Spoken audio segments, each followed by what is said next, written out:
के लिए दूसरी जगह भेज देते हैं, लेकिन ग्रामीण क्षेत्र में ज्यादातर दलित के ही बच्चे पढ़ते हैं। तो इनकी शिक्षा दीक्षा उस विद्यालय में बिल्कुल गुणवत्तापूर्ण कैसे हो, वहाँ के शिक्षक भी उतना केयर नहीं करते हैं, ध्यान नहीं देते हैं। अब सरकार की हम लोग नीति देखते हैं कि एक तरफ कहते हैं कि बिल्कुल शिक्षा को बढ़ावा दिया जाए, शिक्षा को इस तरह से किया जाए कि जन जन बिल्कुल शिक्षित हो, इसका लाभ उठा सके। ग्रामीणों के जो अंतिम समाज के जो व्यक्ति हैं उनके तक शिक्षा पहुंचे, उनके बच्चे तक शिक्षा पहुंचे।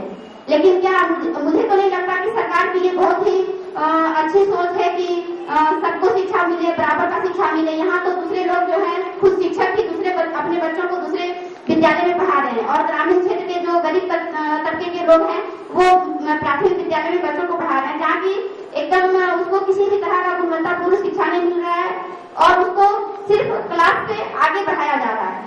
वो अपना अता पता लिखना भी नहीं जानते हैं, या लड़कियां हो या लड़के हो। जो थोड़ी बहुत पढ़ने में ठीक है वो ठीक है, लेकिन जो जिनको जरूरत है ज्यादा समझाने की, बोलने की, तो वहाँ पे वो शिक्षक भी जरूरत नहीं समझते। तो वहाँ पर कहीं ना कहीं बच्चों के साथ में भी भेदभाव किया जाता है। वहाँ दलित वर्ग के ज्यादातर बच्चे रहते हैं, तो उनके साथ की पढ़ लिख के क्या करना है, या तो घर के काम करने हैं या तो फिर किसी के यहाँ काम करना है, तो बस केवल वो साइन करना सीख ले, ये काफी है। लड़कियों के साथ भी यही चीज होता है कि पढ़ लिख करके आगे करना क्या है, फिर लास्ट में तो उसको चूल्हा ही फूकना है। उनके मन में क्या कल्पना है, वो क्या करना चाह रही है। तो सरकार एक तरफ कहती है कि बिल्कुल समानता होना चाहिए, जो बिल्कुल समाज में सर्वांगीण विकास के लिए समानता पूर्ण सभी के लिए एक समान की सोच होनी चाहिए। तो यहाँ पर जो हम शिक्षा की गुणवत्ता की बात करते हैं, तो मुझे लगता है कि जब तक शिक्षा की गुणवत्ता पर सरकार ज्यादा से ज्यादा ध्यान नहीं देगी, इसको बढ़ावा देने के लिए अनेक योजनाएं हैं, अनेक कार्यक्रम हैं, लेकिन ढंग से तभी हो सकता है जब तक इसकी मजबूती के लिए कोई अच्छा कदम उठाया जाए, अच्छा पहल किया जाए। यदि इसमें हमारा ह्यूमन राइट के द्वारा यदि सरकार को इस विषय में ज्यादा से ज्यादा बल देने के लिए कहा जाए कि इसमें जो हमारे विद्यालय में जो पढ़ाई लिखाई की जो भी व्यवस्थाएं हैं, टीचर की जो व्यवस्थाएं हैं, इस पर यदि सुधार हो जाए तो बच्चियां अधिक से अधिक शिक्षित हो पाएगी। और आगे क्योंकि हम लोग कहते हैं कि समाज की जो रीढ़ है वो महिलाएं होती है, बालिकाएं, यदि शुरू से ही उनकी स्थिति मजबूत रहेगी तो आगे जाकर के एक अच्छे समाज का निर्माण होगा और अच्छे भविष्य की कल्पना कर सकते हैं। और जो समाज में आज का जो व्यवस्था फैला हुआ है उसका वातावरण में बदलाव आ सकता है। फिर जो भी हिंसाएं हैं या जो भी स्थिति है, कहीं ना कहीं वो बदलाव घर से आने की जरूरत है।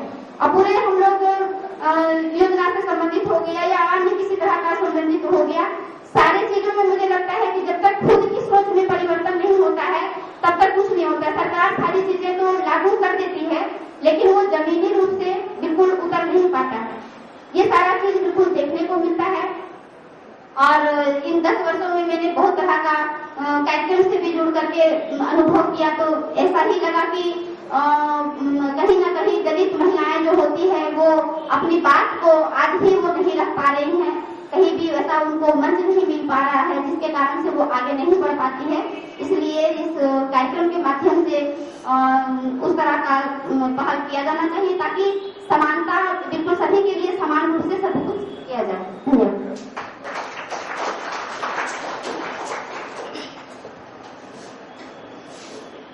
धन्यवाद उर्मिला जी। ये जो हमारा सत्र था दलितों पर हो रहे अत्याचार और दलितों के दमन पर, वो यही खत्म होता है। और इसके बाद हमारा अगला सेशन है कंडीशन ऑफ प्रिजनर्स इन झारखंड। झारखंड के जो जेल है उसमें कैदियों की क्या सूरत हाल है और वहाँ क्या स्थिति है, ये सत्र होगा।